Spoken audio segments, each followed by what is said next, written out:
Поплавени подруми, обработливи површини и дворови, угината стока и жители кои се уште се справуваат со последиците од недојдената вода. Ваква е состојбата во кочанското село Грдовци, чии жители претрпеа не повеќе штети. Иако водата постепено се повлекува, направената штета останува значителна. Доправа штети пак се гледа што има. Оризите бреки са поплавени, Мумуруска е поплавено, Зимници, Турши, тоа се е ојдено, се е под вода било и тоа не се употребува више. Мислам дека највише штета имам у Градовци.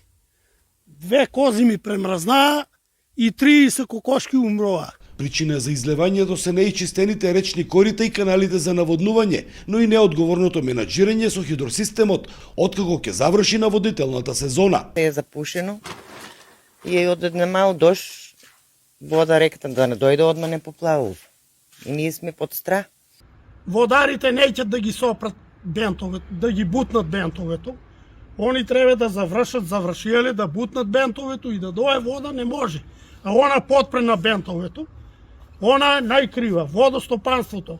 А ако не платам ја една година водна заедница, одма ме на извршител да. Од водостопанство Брегалница се самокритични, велат свесни се за состојбата на терен и интензивно ќе работат на санација и расчистување.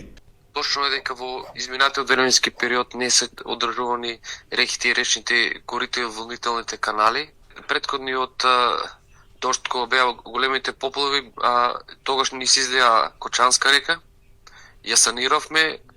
Сега моментално работиме на санирање на Оризарска река, активно се работи со една градежна машина и мислиме дека во наредните 10 до 15 дена ќе ставиме во целосно во функција. Единствено позитивно е што браната Калиманци интензивно се полни со просечни 60 метри кубни вода во секунда, зашто пред само 2 месеци беше под биолошкиот минимум и во моментот е полна со половина од капацитетот. За Сител, Трајан Ристовски.